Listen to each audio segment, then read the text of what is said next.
Hello, everyone.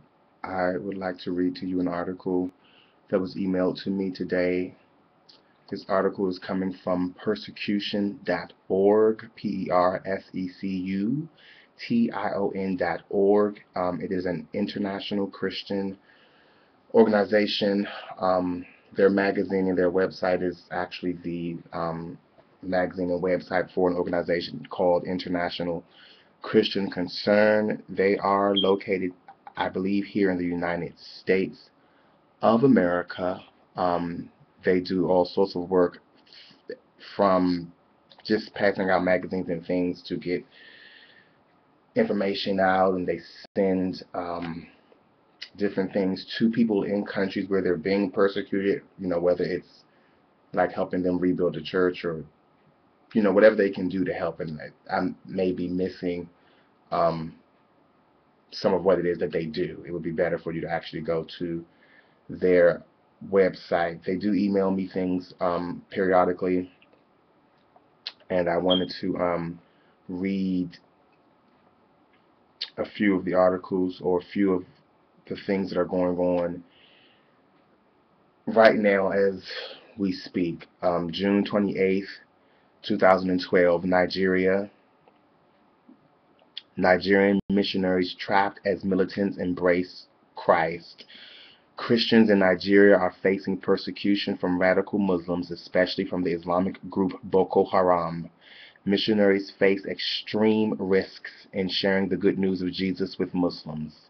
A group of Christian converts and missionaries escaped a battlefield where some of the militants converted to Christianity. Many Christians in northern Nigeria face Islamic attacks. So we see that the good news here is that some of the Muslim militants actually did accept Christ as Lord and Savior. Now, these are people who are out and who have made it their job to kill Christians. So we do pray for the missionaries, that the Lord will give them the strength and the grace to do what it is that they are called to do, even if that means laying down their life, which is unimaginable. But as we can see, it is very possible even in these days. June 28th, 2012, North Korea, 200,000 plus to die in North Korean camps. North Korea operates 6 labor camps, which hold as many as 200,000 people. The average sentence is 15 years, but the life expectancy is only 7 years. This is due to the inhumane treatment that is forced upon those in the camps. One of the camps works the prisoners to death. Another camp conducts cruel experimentations on the inmates. Um, Doug Riggs, for those of you who may know him, some of you may not. I believe it is him that it is he that has a few people who actually are victims of satanic ritual abuse. One woman who is the daughter of Queen Frederica, and who is a direct bloodline descendant of Nimrod, going all the way down from Nimrod all the way down through the Merovingian bloodline as you come through. I mean, of course, I'm skipping many generations. But they did explain that North Korea, the North Korean regime is highly empowered by Satan himself, and they do communicate with, the fallen angels and the Nephilim and everything like that. And they do all sorts of experiments, and there's a lot of things going on at their camps um, that are just, unimaginable. And so that article is just touching on that. So just, they're being killed, and this is terrible. And the regime in North Korea has been put in place and by Satan, and that is what's like keeping them in power. So if I was to make it simple, as I said, you may want to look up Doug Riggs or other people who know a little bit more about that. It's very humbling to even hear about these things, because I tend to be a person who am, well, as the Lord told me once, is that I was spoiled, because I asked him, because that's even in my mind and things, I just asked him, I can't quite get to a place where it's just like I'm very peaceful all the time or joyful all the time. There are some Christians who just have really a joy that is unspeakable, and I know that like gratefulness and thankfulness is something that I struggle with, and he did tell me that I was spoiled. And when I read things like this, it humbles me, but it also depresses me in a way, because it's like you almost feel like, I don't know, it causes a lot of just emotional turmoil to see what's going on. I feel sorry for those people. Yet and still there are things that I want in my life. You know, I want betterment in my life, even as a Christian, but I realize that the days ahead are going to be dark, and so, you know, I'm not looking forward to that. Um, there's also news out of Pakistan, more news out of Nigeria. June the 24th, 2012, Syrian Christians feel vulnerable as country burns. A small group of Christians in Homs, Syria, are making pleas for safety. These Christians are very vulnerable to the violence between the crossfire of Islamic groups. Indonesia. Indonesian courts sentences Bali bomber to 20 years. 45-year-old Al-Qaeda-linked bomber Umar Patak was sentenced to 20 years for mixing the 700-kilogram bomb which killed 202 people and decimated two Bali nightclubs. Through the trial, Patak claimed that he played a minor role in the Bali bombing. Patak is a member of the militant group Jama'ah Islamiyah, and he is well known among Islamic extremists. Noor Huda Ismail, which is a terrorism expert, said that he thinks there's a deal between him and the police. June 23rd, 2012, Syria. U.S.-backed rebels committing Christian genocide in Syria. According to various sources, Muslim rebels in Syria are targeting Christian communities. The U.S.-backed Syrian army are sacking churches and threatening that Christians will be cleansed from rebel territory. Abdel Salam, a commander on the ground, is said to have decided that there would be no more negotiations with Christians. So we do see that everyone in the media is basically talking about how evil Assad is and the evil things he's done, and because the media cannot be trusted at all, I don't know what Assad is doing or has done. I do know that, as was said, the rebels are Muslim extremists who are killing Christians, and so when we, as the United States, go in to take and, to help the rebels, you're helping the people who are killing Christians. And so then it looks like, well, Russia's the bad guy because they're trying to help Assad. All of it is like distraction and confusion, but I just wanted to make a little something, letting everyone know that these are people who are living holy and righteous, because you do have to understand that we understand the truth about Islam, but many of these people do not. Many of the people in the Muslim countries are illiterate. They do not read their Qurans. If they are able to read, they a lot of times do not read the Quran, so there's a lot that they don't understand. They don't read the hadiths. They don't study like the history and from other people's perspective, and there's so much history and science that disproves the Quran. And so it's not hard for those people to be converted once they are,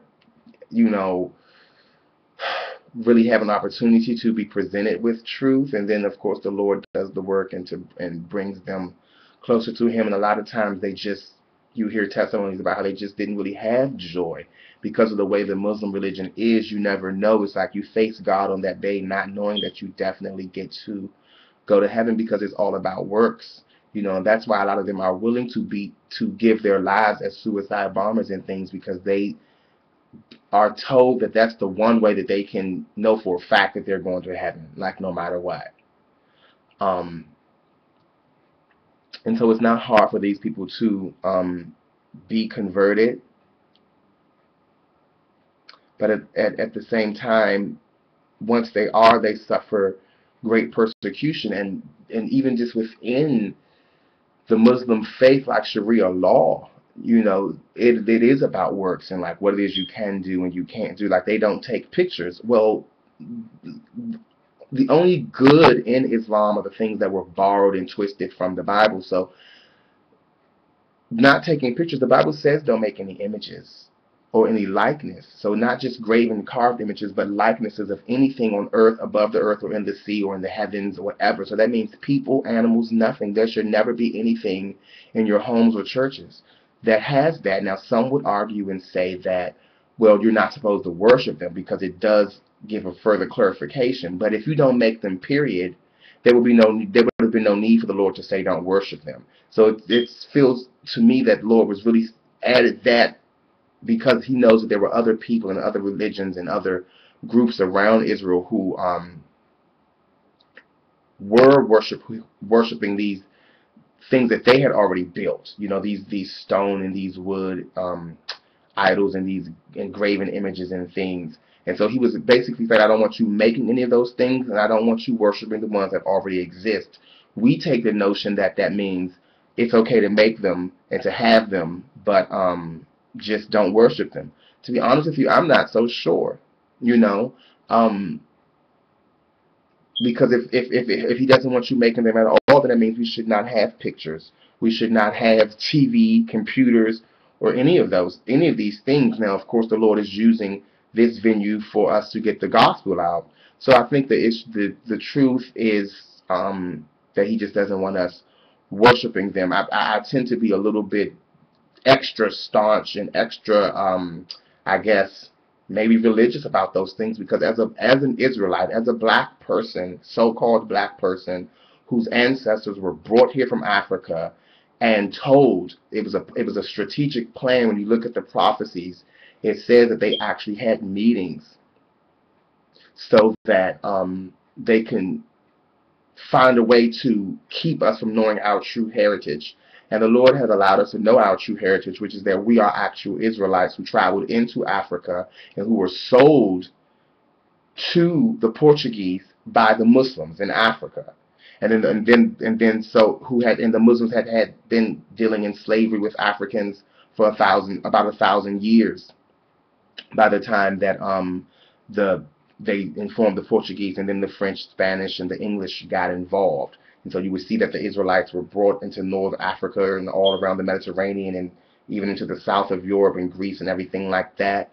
And then, of course, even into the Middle East, they were brought. So you'll see a lot of darker skinned people in the Middle East, of course, these days, and even in other places. So you have Israelites that are in Japan, like the Makuya people. You have them, I believe the Celtic people may be Israelites. And America pretty much is Israel, because even with the Hispanic people, the Native Americans, I believe, are Israelites as well. Some of them may have come here during the time that Solomon would send his boats around the world, which would send his boats out every 3 years, which we know it takes 3 years to circumnavigate the world in boats. And so when you look at that, and you look at the Celtics, and you look at the people who have come to America, especially those that came from like Eastern Europe, you know, the Lord has just let me know that pretty much when you see people that are oppressed, whenever you hear about ethnic cleansing and people being oppressed, these are people who are Israelites. So it's not just black people. You know, you'll hear about what went on in Kosovo and places like that. And so for the most part, America is Israel.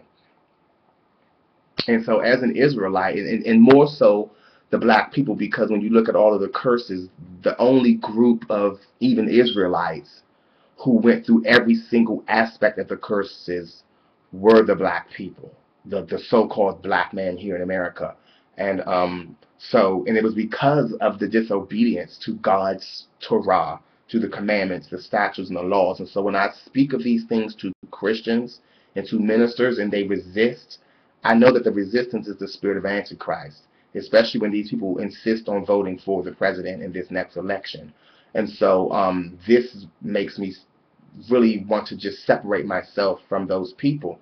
So I tend to be very, very strict, and I just say that to explain, you know, why it is I feel about the images and things, and also to just give you an idea of that the Muslim people, they are very religious people. And so once they accept Christ and they read the Bible, most of the commandments and the things like that are things which are already mirrored in the Quran.